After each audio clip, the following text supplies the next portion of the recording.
In 1600, I was a darky. Until 1865, a slave. In 1900, I was a nigger. Or at least that was my name.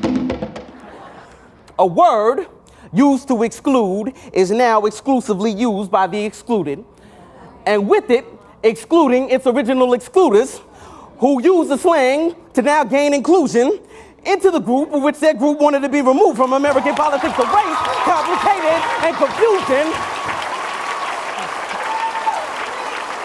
I mean, what? We built this shit here. We built this. Ankles locked and whipped, yeah, we built this shit. Shucking and a jiving and a cotton picking niggas. Back broke, sunstroke, neck stretched like a hard dick swinging from a rope, like a human wind chime. Kidnapped, raped, separated for a lifetime. Slavery was real and it still is, young bucks. The touch, the feel of cotton, it's the fabric of our lives. When you look at my brothers, what's your first impression? Does the sight of us leave you guessing, or do you understand the stressing, the aggression, the look of no hope on my niggas' faces, like the Lord overlooked us when he handed down his graces? You see, embraces fall short on the numb tips of street entrepreneurial fingers, stuck in the walls of the project halls where the coke smell still lingers. External blingers is all we can be, because on the inside we've been given nothing to shine on.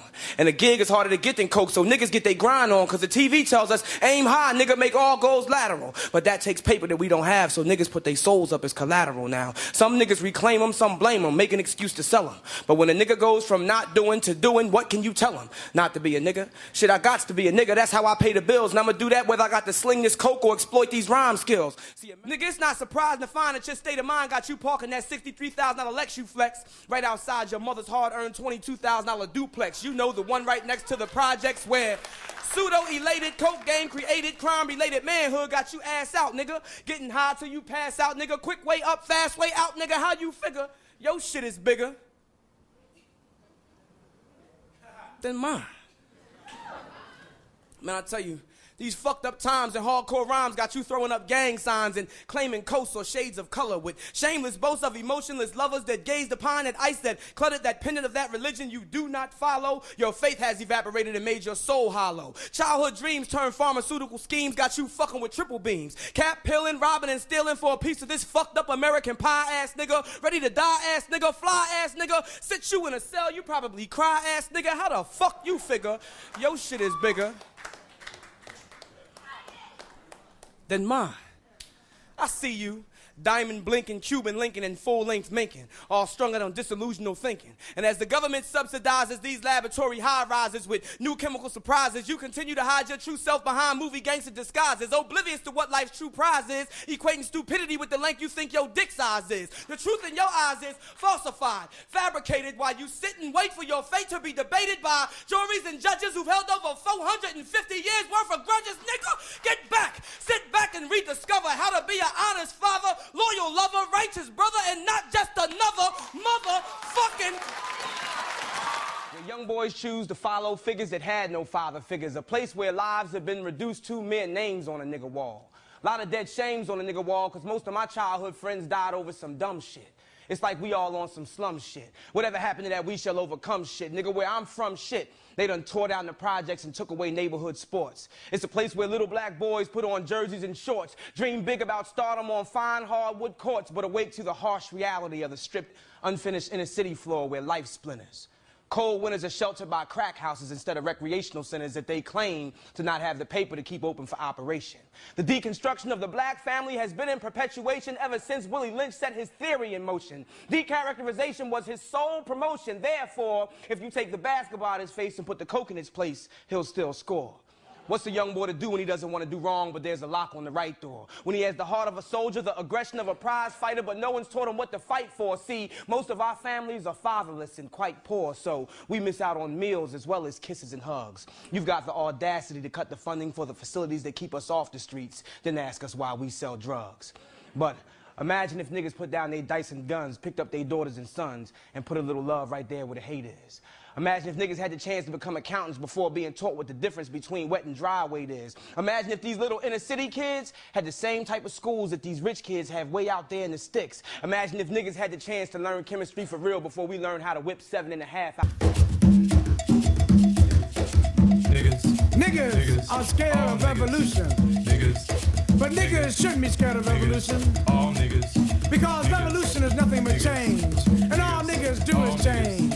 Niggas come in from work and change into pimping clothes. They hit the streets to make some quick change. Niggas change their hair from black to red to blonde. And hope black hair and looks will change. Niggas kill other niggas just because one didn't receive the correct change.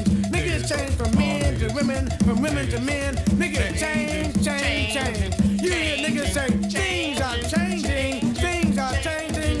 Yeah, things are changing. Nigga things into black nigga things. Black nigga things that go through all kinds of changes. The change in the day that makes it madden and rave. Black power, and the change that comes over them at night as they sigh and moan. Right side, ooh, right side. Niggas always going through bullshit change. But when it comes for real change, niggas are scared of revolution.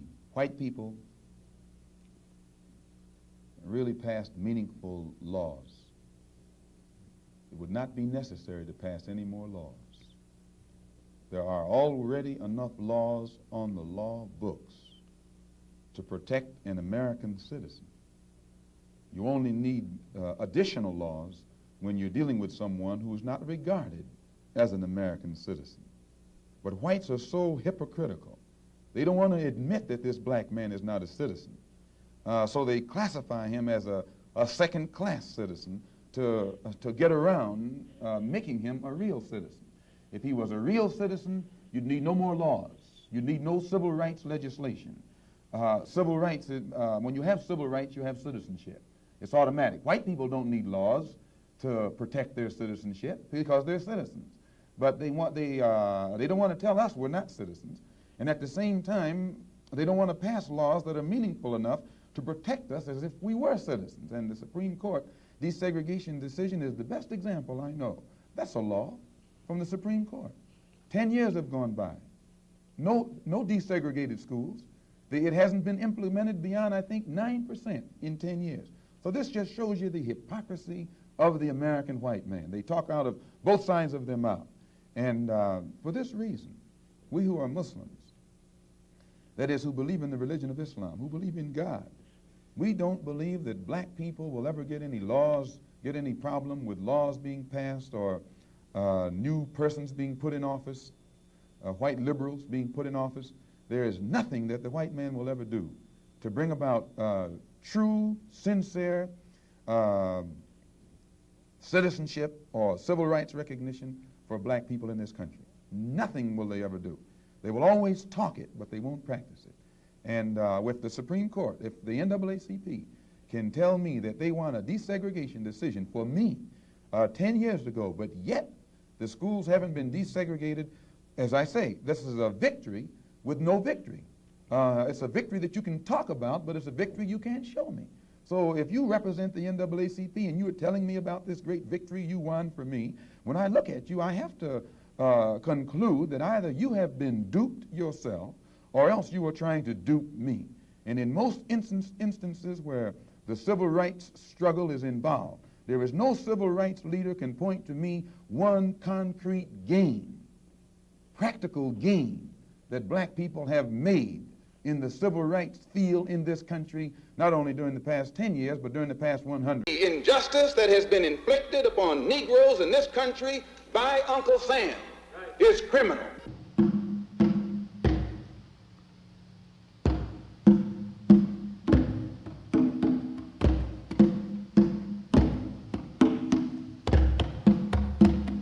Martin is dead. With Martin as our leader, we prayed and marched and marched and prayed.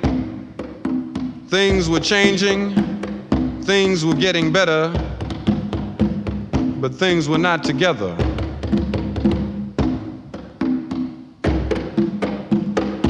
With Malcolm as our leader, we learned and thought we had learned. things were better, things were changing, but things were not together. And now it is your turn. We are tired of praying and marching and thinking and learning. Brothers want to start cutting and shooting and stealing and burning. You are 300 years ahead in equality, but next summer may be too late to look back.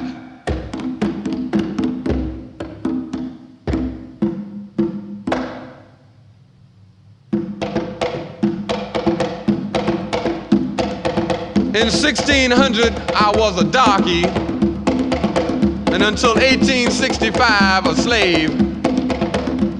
In 1900, I was a nigger, or at least that was my name. In 1960, I was a Negro, and then Malcolm came along. Yes, but some nigger shot Malcolm down, though the bitter truth lives on. Well, now I am a black man, and though I still go second class, whereas once I wanted the white man's love, now he can kiss my ass. And I guess it got nothing to do with burnt churches, or burnt crosses, or lynched bodies, or bodies lying in boats or ocean bottoms. Ain't got nothing to do with slaves or chains or shackles or cotton. You just gotta know how it is for niggas and do what niggas do. And then maybe one day, hey, all of us can be some niggas too.